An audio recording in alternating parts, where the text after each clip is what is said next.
Ok. Alô, alô.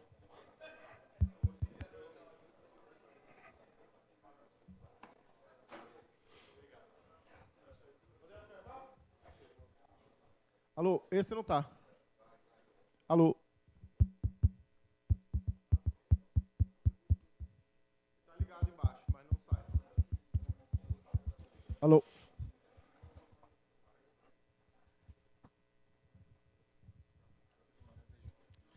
Thank you, everybody.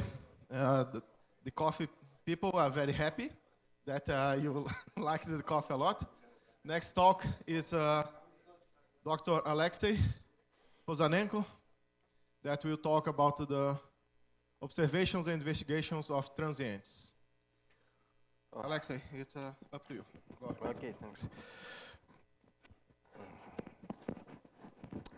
So while we discussing the transient proposal as a flagship proposal, it's a good idea to look for the practice of observation and investigation of transients. And it is what exactly which we are working in our Space Research Institute. And I'll discuss the optical experience of optical search and observation of transients. So this is outline of my talk. Some experience, and I would suggest that our template of investigation of a transient maybe is a good example or good sample of for phase one suggested in the joint proposal, flagship proposal. And the last one of the talk, the last topic of the talk, I'll try to review of our approach for future transient investigation, which can be incorporated in stage 2 of the transient proposal. So we have started for transient proposal from gamma ray burst follow-up observation in 2001. And this is only a small part of observatories and telescope participating in our overlaid network.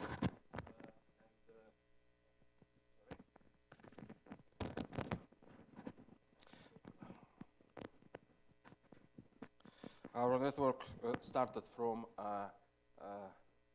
SHINE telescope in Crimean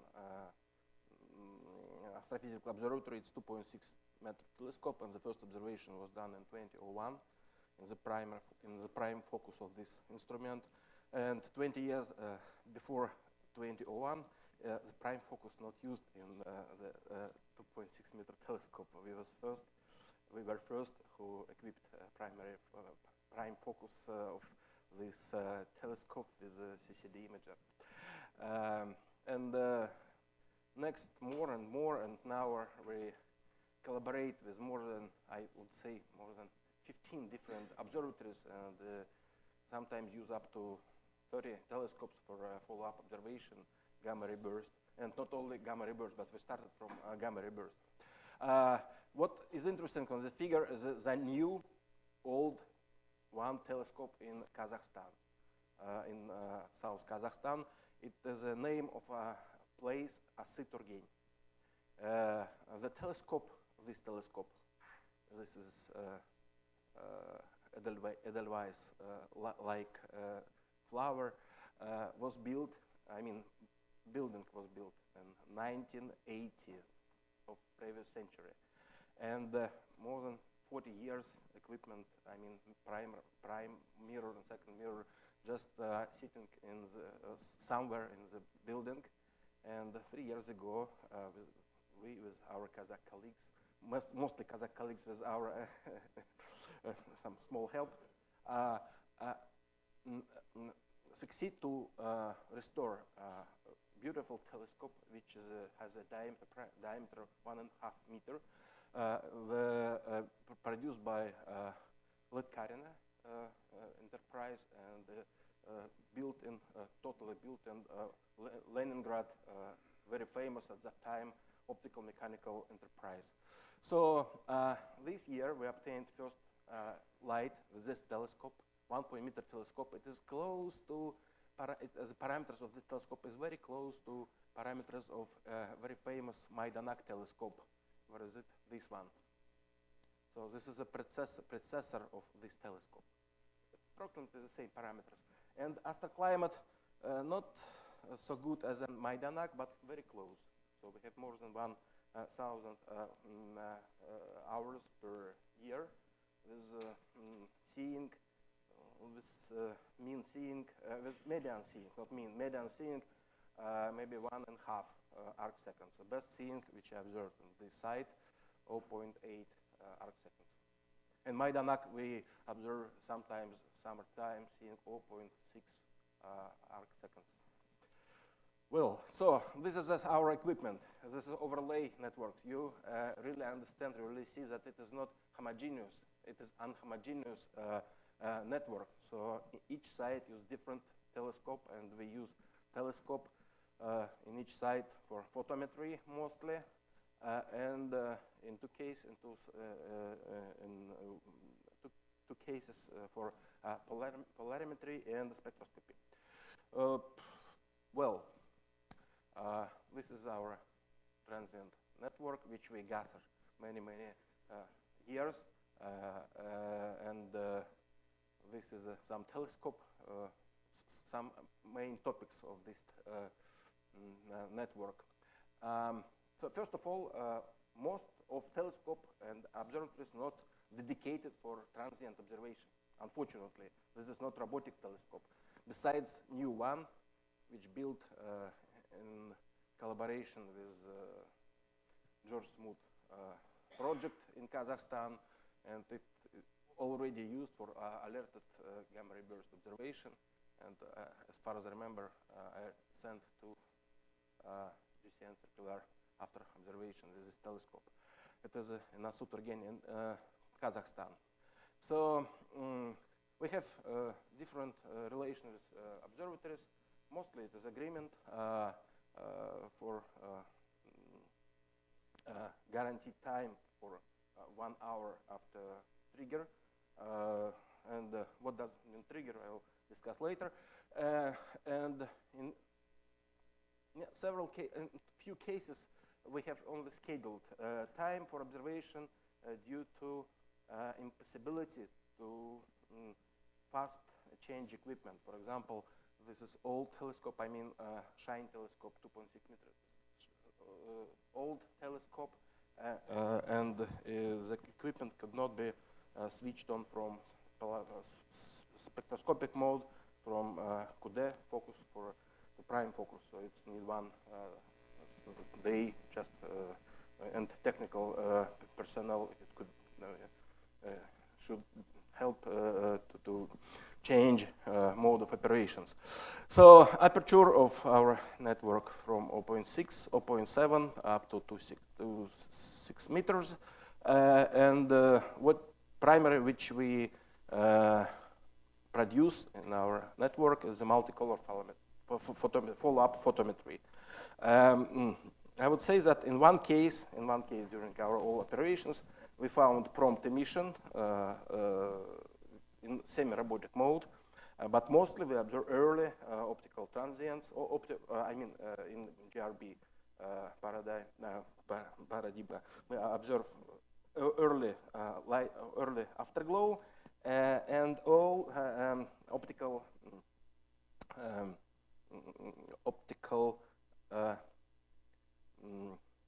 components of gamma ray bursts, starting from early afterglow, next supernova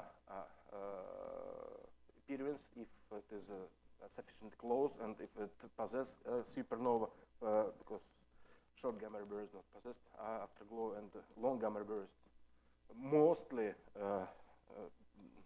behave as in light curve as supernova, and sometimes spectroscopy with Shine telescope. And last 2 years we established polarimetry in Shine telescope and can measure polarimetry within 1 hour of accumulation for 18 magnitude in our filter.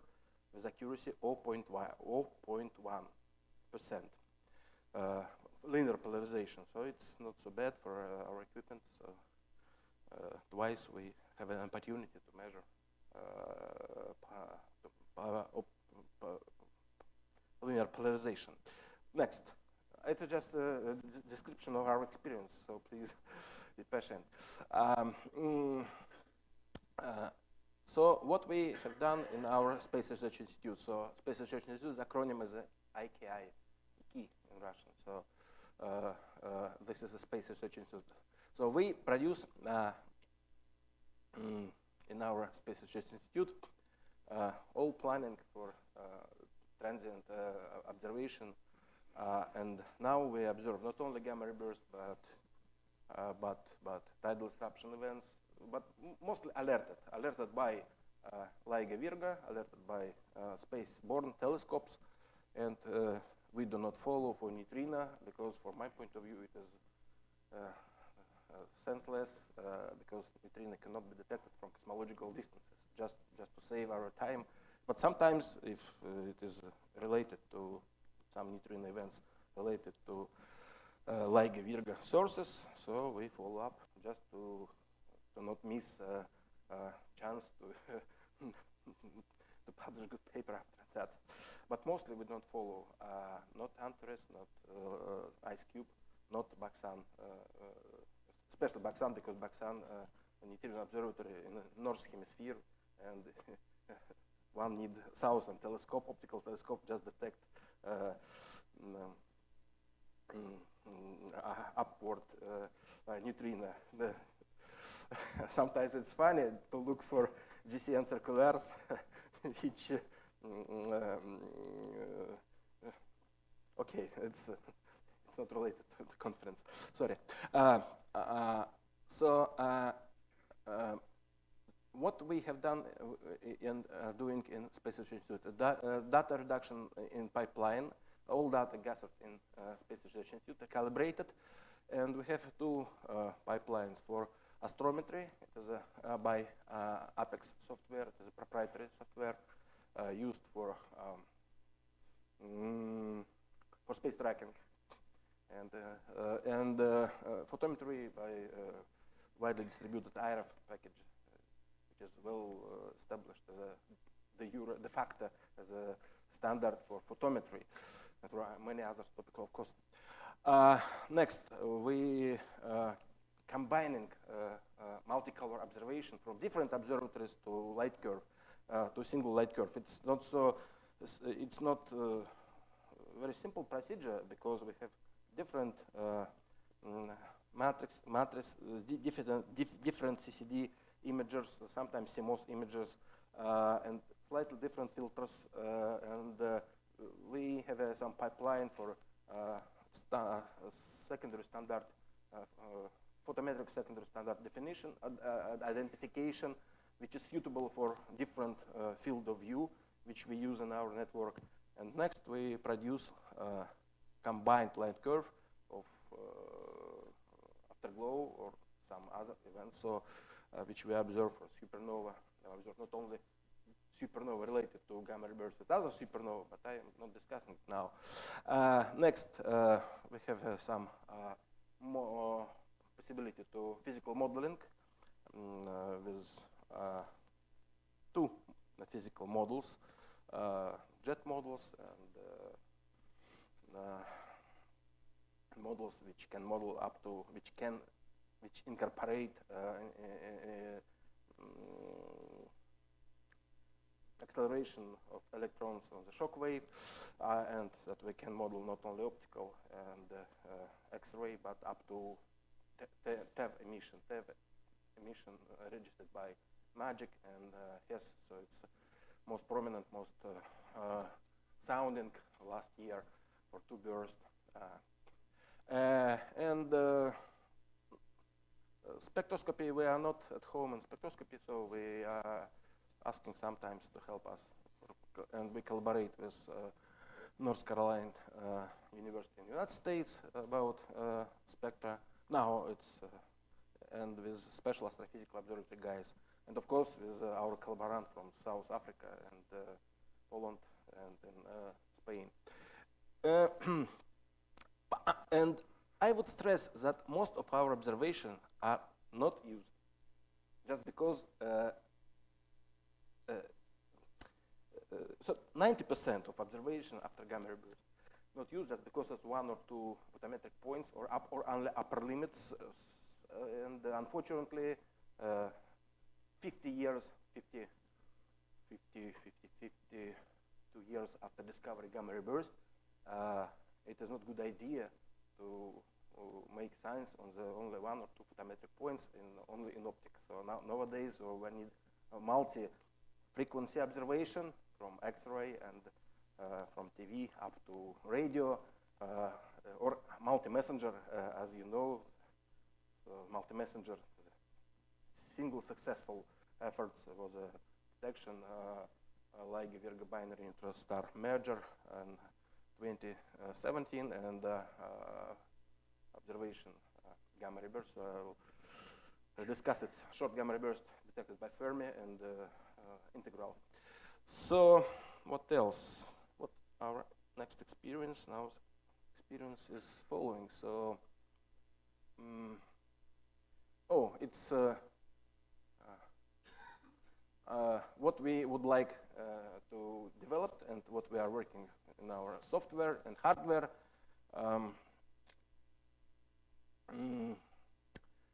It is, from my point of view, it's most important to develop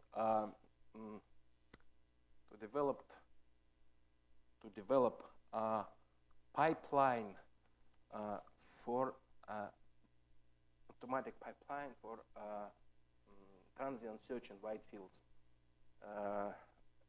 and looking for a lot of efforts of many observatories after looking electromagnetic or optical candidates after LIGO Virgo in a huge area of localization, and the area of localization, median area of localization in all three cycles is 6 or 7 or even 700 square degrees. So it is not many paper, but at least 2 or 3 papers discussed the possibility to search, and we now realized that thanks, it's only 10 minutes. We realized that it's not so easy, and sometimes we can miss during our targeted search in galaxies some source just because the completeness of catalogs of galaxies is not 100%. Just very simple, but covering by mosaic whole region of LIGO detection with small aperture telescope, we could not reach necessary magnitude which expected from off-axis afterglow or kilonova. Anyway, so this is our collaborators, and I would stress that in 2 cases we have grant support. It is the same grant supported by a grant with 2 countries, 2 BRICS countries within BRICS initiative, is South Africa and India. And I believe that we are working successfully because we observe the salt spectroscopy. We can detect if the source not so northern or very southern. We can observe from both sides, from our observatories in the northern hemisphere and by salt, and we can detect maximum and light curve of maximum flux and light curve of supernova, and start observation, star spectroscopic observation, just for further modeling, looking for equivalent width of the line, which is necessary for physical modeling with some 1D or 2D codes, which we used for supernova modeling with our collaborators from Japan and in Russia. And the last one is a part of collaborating countries: Armenia, Georgia, former Soviet Union, Kazakhstan, Uzbekistan, Ukraine. Yes, Ukraine. We collaborate with very tight with Ukraine. Mongolia, Spain, South Africa, India, and so on. Well, so our experience in gamma ray burst, more than 100 positive detection of afterglow and one case is early, not early afterglow, but prompt emission. 17 supernova associated with gamma reversed, and including 2 discovered by our group. What else? But most interesting experience is observation of this event. You see the region of localization by Fermi, by IPN, and by LIGA and Virga intersection. So this intersection, this is a part, small part. We use 2 telescopes for searching for, and the first night, unfortunately, mosaic observation was restricted by time of observation before sunset of the source. And in the first night, we not covered the region of localization, region of localization, but SWAP telescope found source. Next 5 detection was settled as a discovery teams by telescope. This is a chronology from a well-known paper, and I would say that we observe with our Chilean telescope. First our detection was on the second day here, and we also estimated within 2 minutes after LIGA Virga ring down of the event, using big scanning antenna in Moscow region, in Pushchino, already discussed in talk by Rus about big data as the generator of big data from Russia. We have access to data. Okay, thanks. And we observe it 2 minutes and obtained only upper limit, of course. I have no good idea about radio emission in the model detectable, but nevertheless, it's 2 minutes after this is our observation with big scanning antenna. Well, it is our images on the second day, and last when we seeing nothing in this case. This is a diagram of at the time of the ring down of, not ring down, at the 2 minutes after ring down of this big scanning antenna. Nothing is here visible. This is just not errors, but it's just artificial source in artificial source here. Well, so what I can suggest? I can suggest our experience as a template or as a just example of phase 1 of suggested flagship proposal about transients.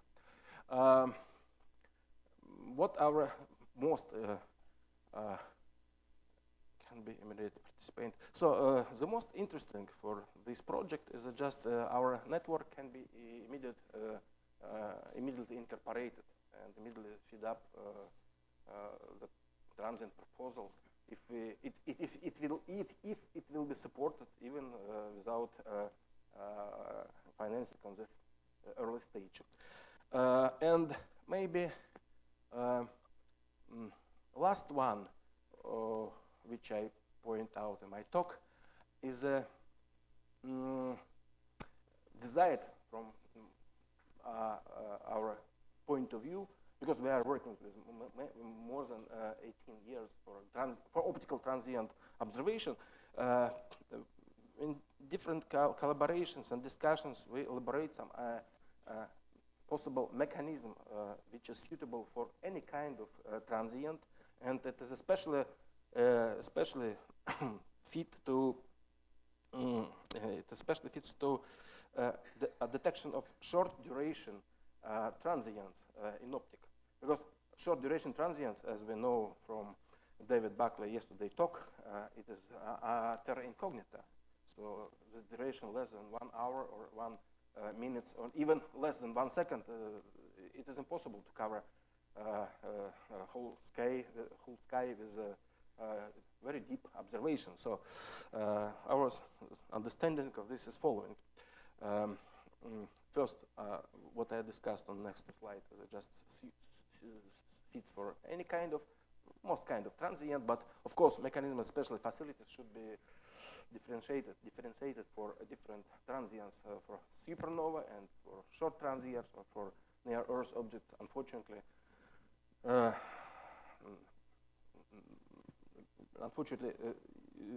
it should be transient detection should be tuned out for particular detection. So it is very difficult to fit for every one type of transient. Nevertheless, what we suggest is a two-step telescopes which installed in one place. First of all, it is a just farm of telescope which can cover at least one pi. It looks like pi of the sky, which now unfortunately is dead, 2 years dead, and it will not continue as far as I know, because I participated in trying to renovate pi of the sky, but when I understand that it's impossible, we switch out on our own project. So it's a farm of a small telescope with aperture more than 20 centimeter or 25 centimeter. Why 25? Because we need, from our estimation, for gamma ray burst, for long duration gamma ray burst, prompt emission with 16 magnitude at 1 second accumulation. And we need wide field observation with at least 1 second exposure. Why? Just because to be able to discover very short events. And first, it is well known gamma ray burst, short gamma ray burst related with Light Giga. And of course, it may be some imaginary events related to evaporation of primordial black holes, but it's just imaginary because good estimation shows that we can detect it only in our galaxy. Well, next, real type pipeline, and it is, from my point of view, it's most time and money consumption key requirements for the project. Because, yes, we can accumulate a lot of data and discover 1 millisecond on 1 second transients within 1 week. What we will do with this transient? We cannot confirm it. So second stage, when we detect in real time transient and calculated coordinates, we should translate the coordinates to alerted large field telescope equipped with multi-channel, multicolor equipment for imaging, at least. And next, some type of another pipeline for data reduction, but it's sufficiently simple, and we already fulfilled this pipeline in our team. And real-time classification based on machine learning. So it's also machine learning and big data produced by this farm. It's a direct input in another project of big data, which we discussed yesterday. So it's really big data. It's several terabytes per night, and it could be not stored. It should be mostly reduced in real time for 2 reasons.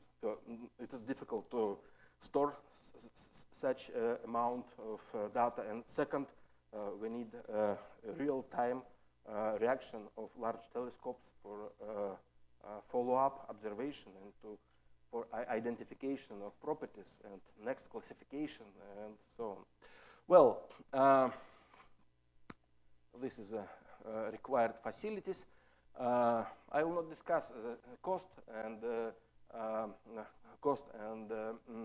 particular lenses or telescope, but we have an idea and we have a calculation, we have a prototype of that telescope, because we started to collaborate with mathematics and optics more than 10 years ago to find good scheme for lens with wide field of view, and Valéry Terebish firstly calculated for us more than 10 years ago several schemes, and it was now part of the schemes used for space tracking in our military guides, produced by, calculated by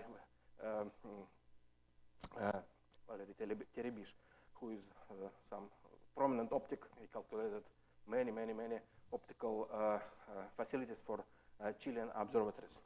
Well, and second step is a just standard telescope which equipped some multi-beams,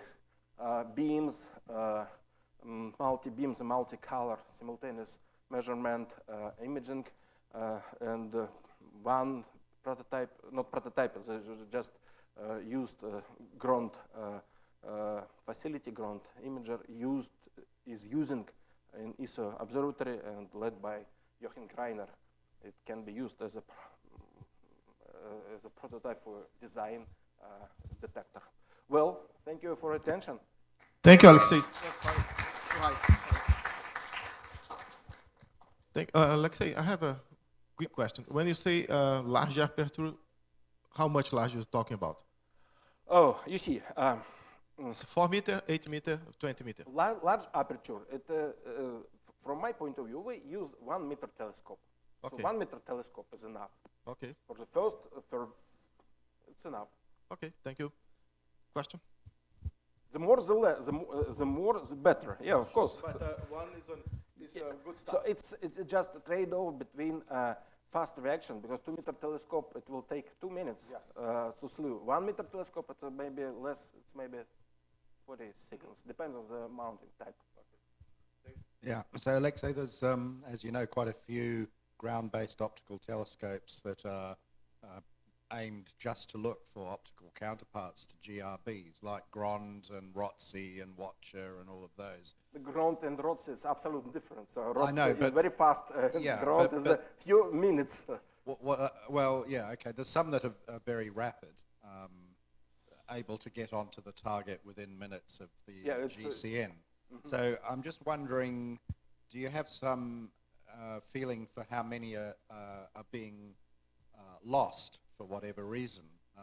Lost of In other words, not even being attempted, because of course many times there isn't an optical counterpart. But how many times do you think these facilities have not served well, in terms of getting on to potential optical?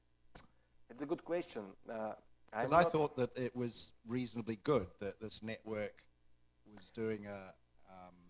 So you see, you may not follow up after Swift or integral or Fermi, but Fermi it's not our case because we have no wide field telescope. Just follow up because we should cover at least 10 by 10 degrees.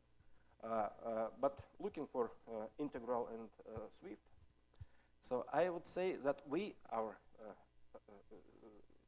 in our group, we will try we have some software to evaluation of the burst, but usually every alert with good localization, we try to follow up with our telescope. But in 30%, it is impossible, not because of southern hemisphere, just because of weather, or duty cycle, telescope and not an operation or something else. So in our case, in ground case, I don't know. So 30% we could not follow up. But nevertheless, we observed till now more than 400. I would say, not calculate exactly, but I try and look for circulars, but it's at least 400 error boxes within 15 years. Right. So it's about third of the burst observable in North Hemisphere. So I guess the next step is going to be like with SVOM, the gamma ray satellite, and a dedicated network of optical telescopes in China, the GWACs. So that's like the next step past the sort of things we've talked about now, but between something which would cover the whole 4π of the sky. GWAC, yes, It's a good question about JVAC. I would not say that JVAC is a perfect system. I visited China and looked for JVAC. First of all, it is a fully reflector system. So it is not sensible for any kind of infrared or even, so it's a reflector. Second, it is not good reflector. The points per fraction very differ from the center up to the field, up to the end, up to the edge. So optimal detection may be not so high as promised by Chinese guys. So, and please look, you never find the precision characteristic of JVAC. No, I'm aware of it. Yeah. So yes, it is next step. I mean, swarm and JVAC. So so China is a interesting country just because they can launch swarm, and you know that swarm was initially Eclair in France. Next, so Eclair was not supported by ESA, so and so aerospace agency, and China can produce besides Eclair many equipment, and now it's an agreement to launch. And JVAC is of course it is the next step, but in our case, we should go further. It was my question to you yesterday. What will be the challenge? What will be output of the project? Is it comparable and compatible with world efforts? And I believe that what we can produce, it should be better than JVAC. For the CTAN project, of course, it's better. It's a bit better, and we should look forward for using CTAN like telescope for transient identification, because the more we have, the more field we can cover with good sensitivity, the more we detect early afterglow. But it should be independent on any alert. But it is only case when we can detect a prompt emission from short gamma ray burst, because any slewing is at least 10 seconds. So short duration burst, it's typical. I can discuss the duration, extended emission, but typical is 2 seconds or even less. Too short. And yes, and only in the model, only short duration burst can accompany binary interstar merger. Only. Sorry. Okay, thank you, Alexei. And we will now call Dr. Jensen Ma, that is waiting us online.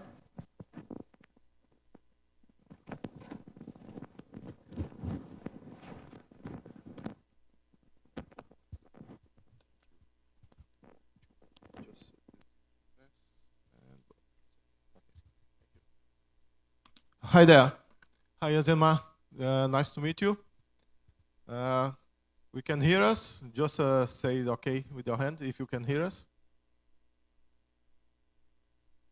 Okay. We cannot hear you. We are not hearing you. Can you check your microphone, please? We cannot hear you. Can you check your microphone, please? Yeah. Yes, and Mark, let's do something. I will disconnect. Can you call us? Wait. Talk something. Yes. Okay, very good. Now we can hear you. Thank you for joining us. It's a pleasure to talk to you. So, when you want, you can share your screen with us, and you have 30 minutes, and I will tell you when you have 10 minutes left. Okay? Okay, no problem. Okay. Yes, it's very nice to see you guys in this way. I can see a lot of my friends in the audience. I can see Alex wearing a pink shirt. Hi, hello, hi, yes.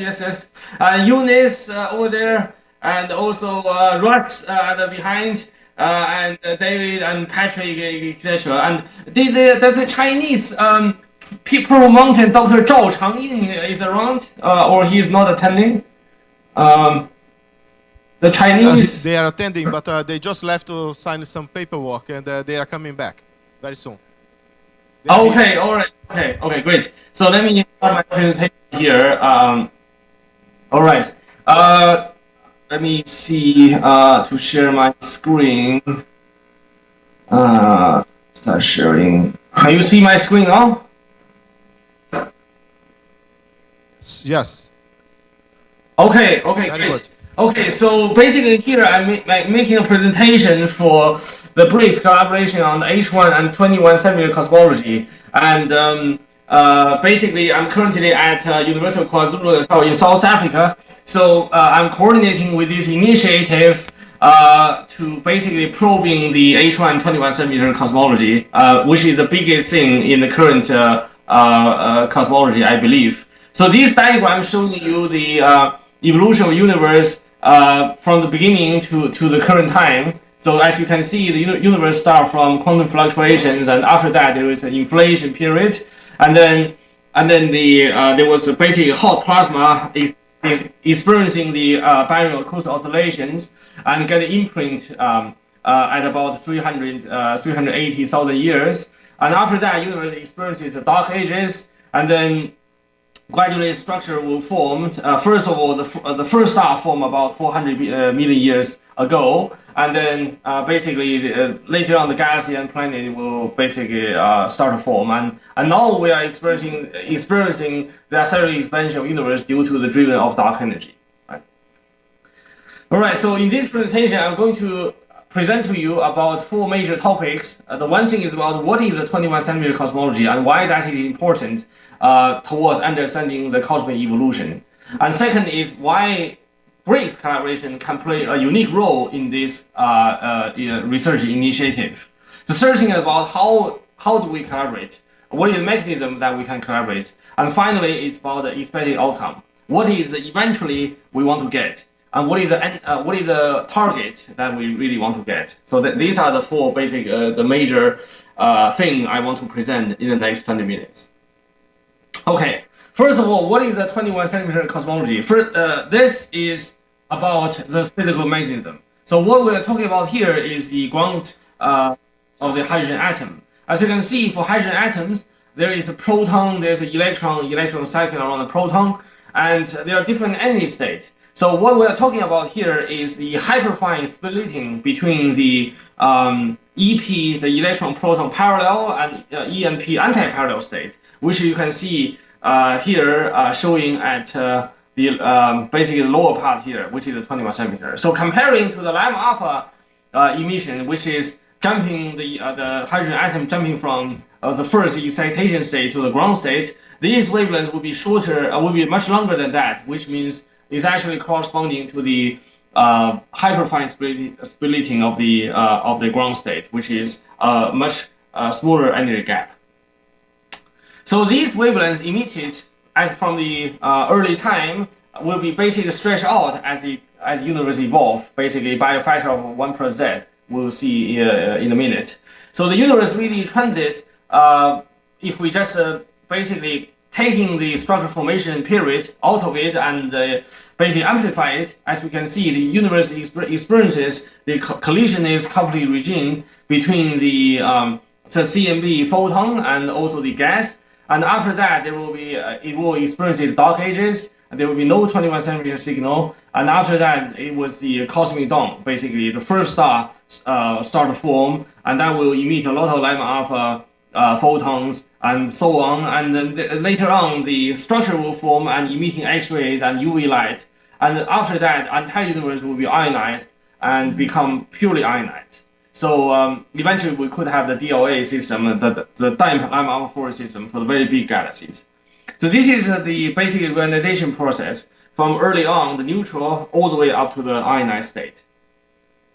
So in this movie, I'm playing to you, as you can see, the ratio going down, the evolution of the universe from neutral to ionized. As you can see that as the structure form, the very violent astrophysical phenomena in the first star and galaxy will basically emit a lot of ultraviolet light, which can basically ionize the entire universe and making the universe completely ionized after redshift 6. So let me just replay that again. you can see this very interesting video that gradually the universe forming these ionized bubbles, and the ionized bubble will propagate it, and eventually the universe become purely ionized in below redshift 6.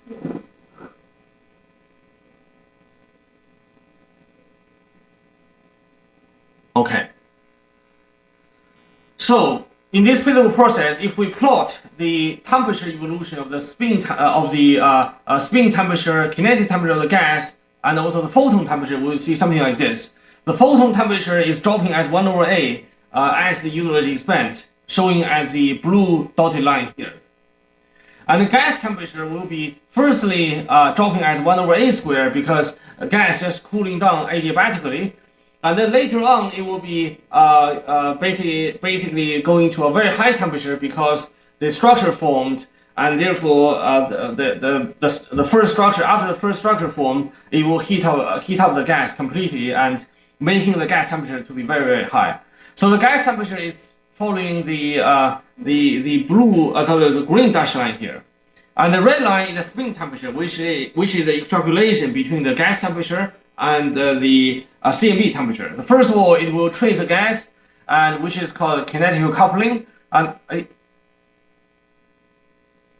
after that, the spin temperature will basically chase up the CMB temperature because that is heated up by the photon, and after that, it will recouple to the kinetic temperature of the gas, which is something called Wilson field coupling effect, and eventually the entire thing will be excited up to a very high temperature due to the form of the first structure. And eventually, the 21 centimeter absorption will become emission at a later redshift, at later universe, at a lower redshift. So this whole process ends up in a very rich cosmological 21 centimeter signal, which we show in this equation. The brightness temperature is related to the ionization of the neutral hydrogen, the fraction of the neutral hydrogen, and also related to the gas density, as shown here as delta, and line of sight velocity gradient, the Hubble parameter, the global expanding rate, and also the spin temperature, and also with other cosmological parameters such as the matter density square, the baryon density square, and so on. So it has really rich physics. The trick is to effectively modeling the whole process and finally detect the signal. And I think that is what we want to do here. So for our radio telescope, as I will show you in a minute, basically we are observing the sky, as shown here, the sky coordinate x and y, but also we are observing it in different frequency band. And that frequency band is corresponding to the wavelength lambda, basically c over lambda, and the wavelength is actually related to the rest frame wavelength of the 21 centimeter emission by a factor of 1 per z.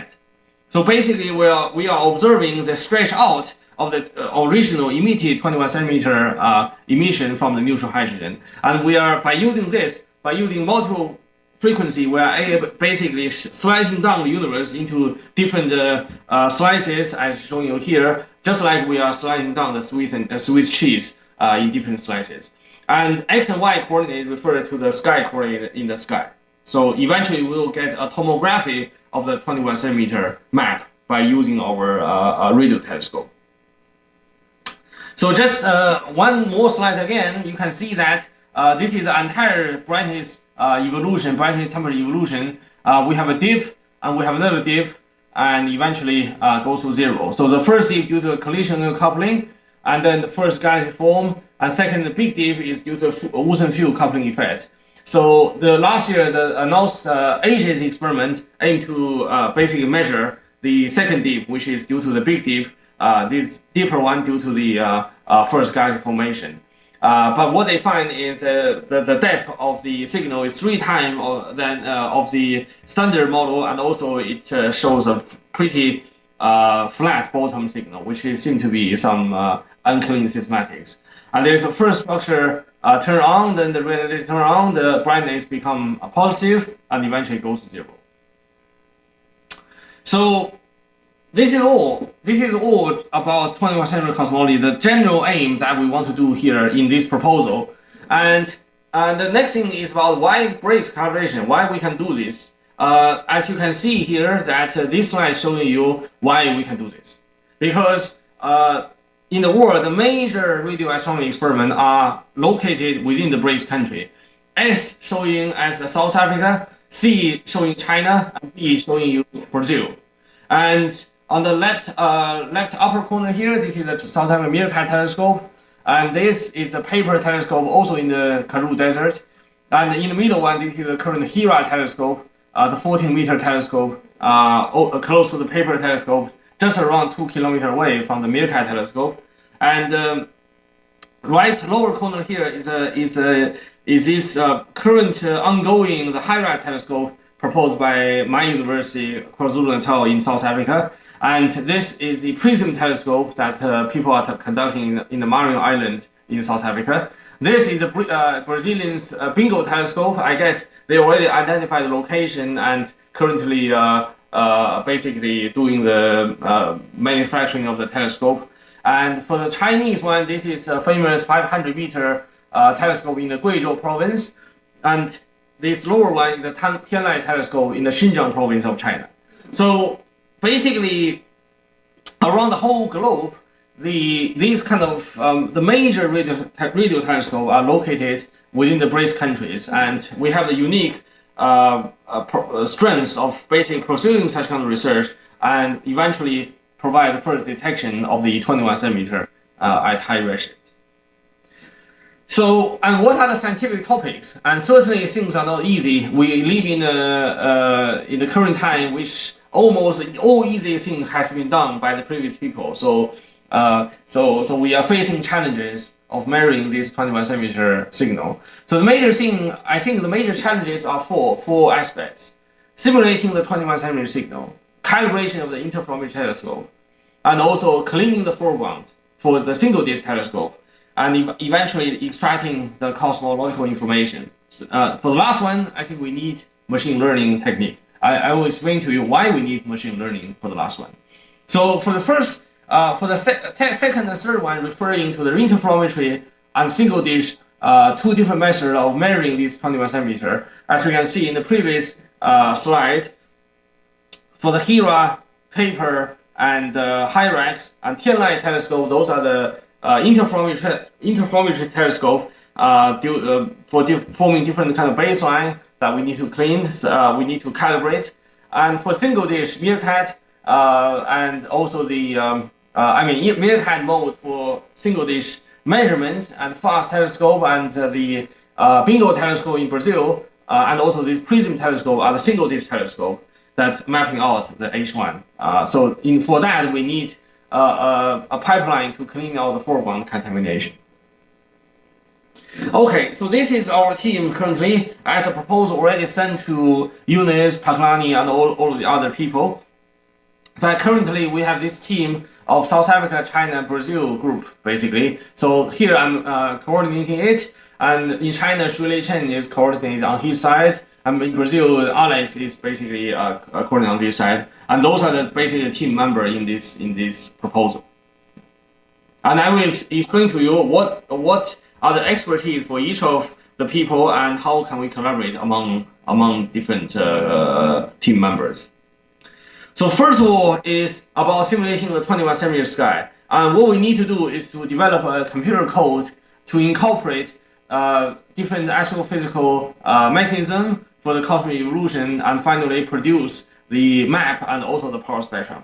And this is the code produced by Edwin Messner, but also our collaborator Emo also produced his semi-analytical simulation code, which is trying to do this job. And for the entire cosmic evolution during this period, there's a lot of detailed astrophysical effects to be modeled. And those codes are actually a preliminary, basically showing you the dark matter evolution, how does baryon accrete into the dark matter potential well, and the 21 centimeter from the neutral hydrogen from it. But there's a lot of agent feedback, a lot of this detailed dark matter property, which is to be modeled into the semi-analytical simulation. So this is the first thing that we want to do. The entire code not completely mature yet, but this is the entire thing basically we want to do in our collaboration.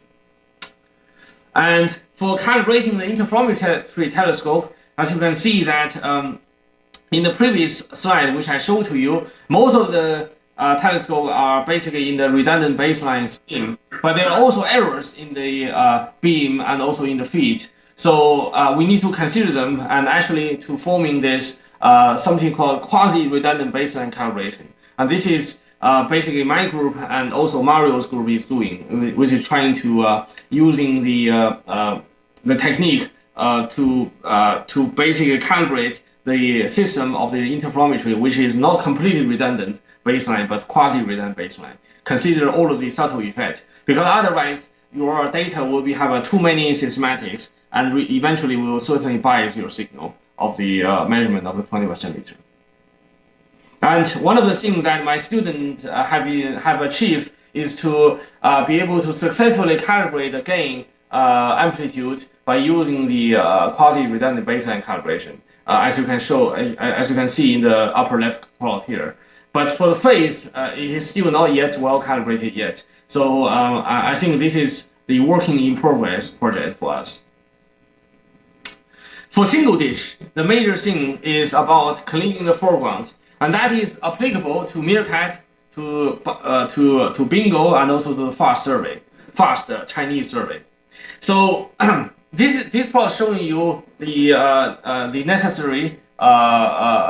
The reason that this is very necessary. Basically, you can see for the H1 signal, overall speaking, for 400 megahertz, roughly this is the this is the fluctuations, and for synchrotron, this is basically 10 to the a factor of 10 to the 4 order magnitude higher than the hydrogen intended signal. So really, this is much higher, a factor of 10 to the 4 higher. So we need to clean this, and in this process, we also need to clean this entire thing. Consider different systematic effects, such as side lobe, such as band pass calibration, ground spillover, cross polarization, beam ellipticity, etc. Without the detail, radio cosmology is actually an unrealistic dream.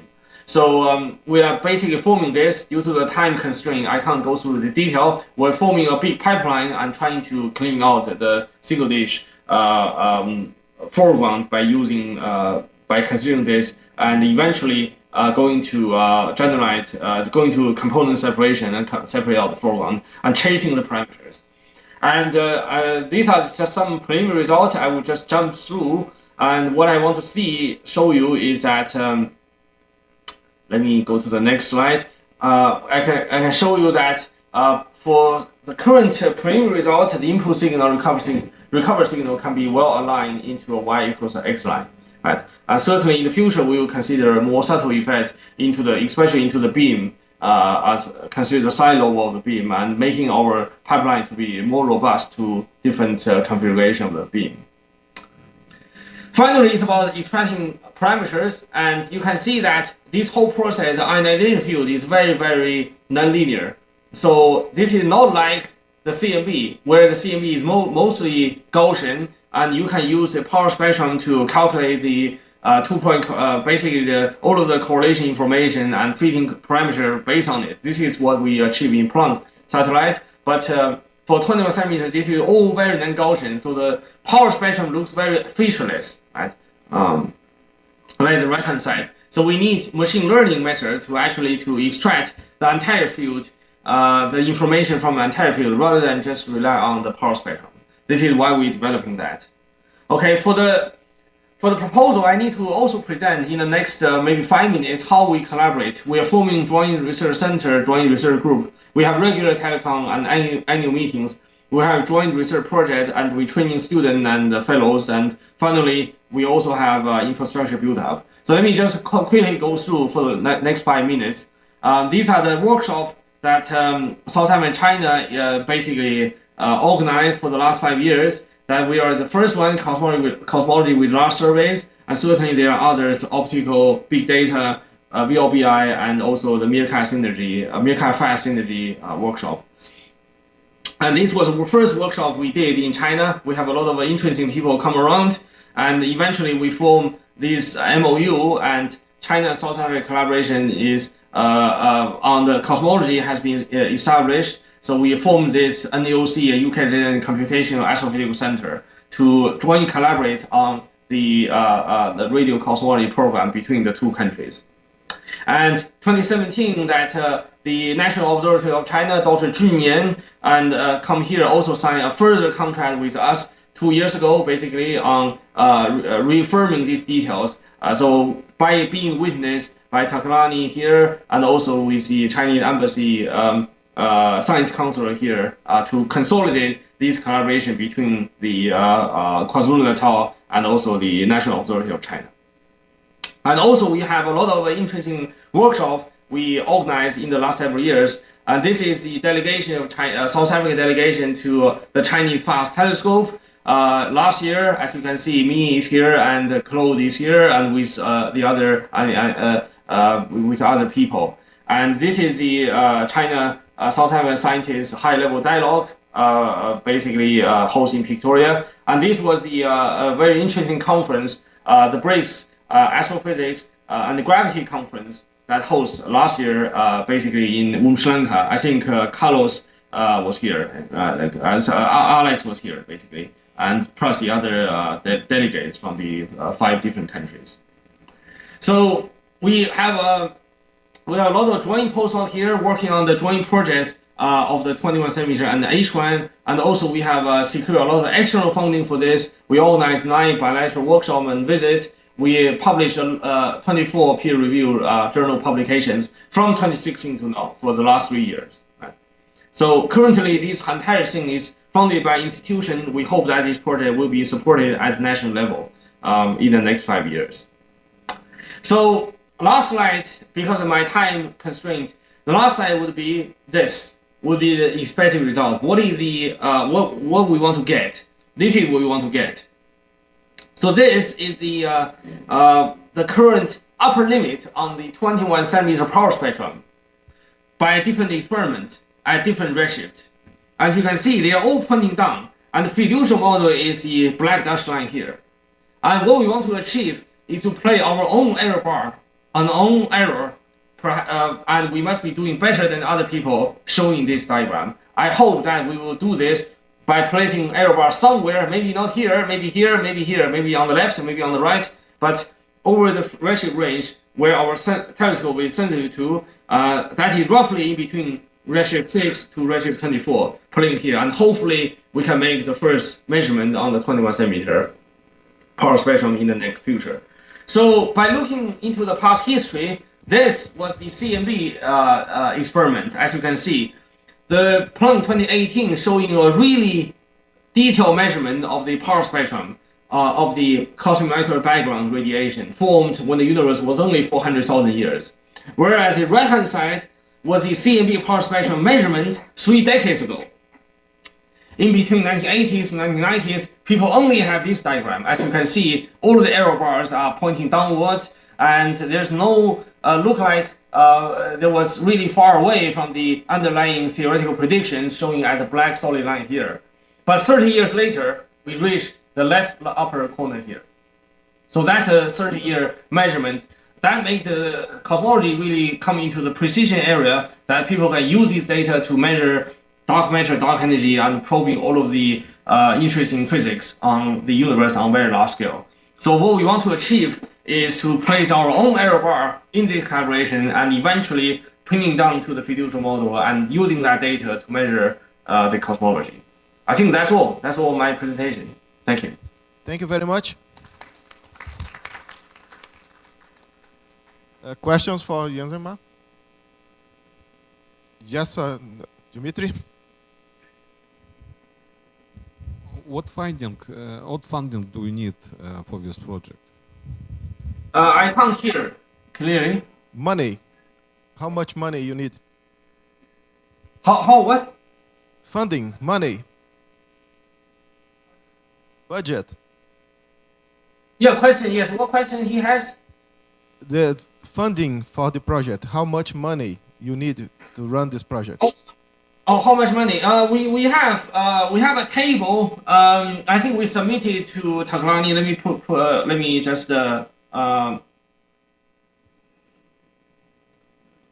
just a minute. Okay, just a minute. very quick. Let me find it out.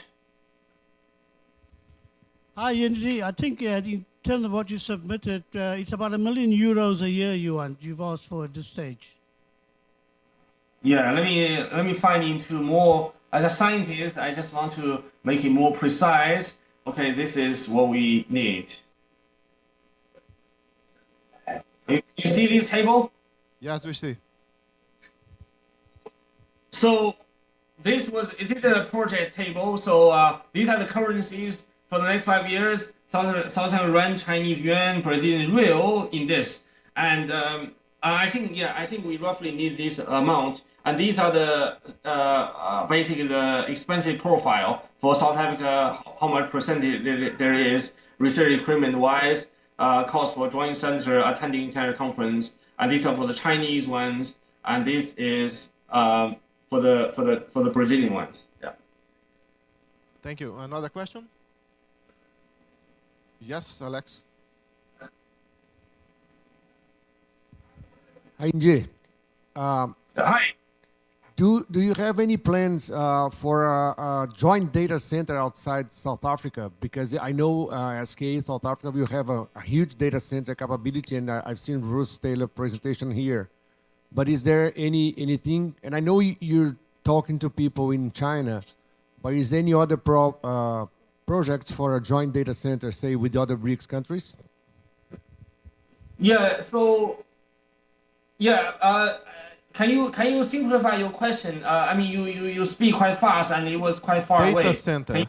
The question is about data center. You have a data center between South Africa, but you plan to have other data centers in other places.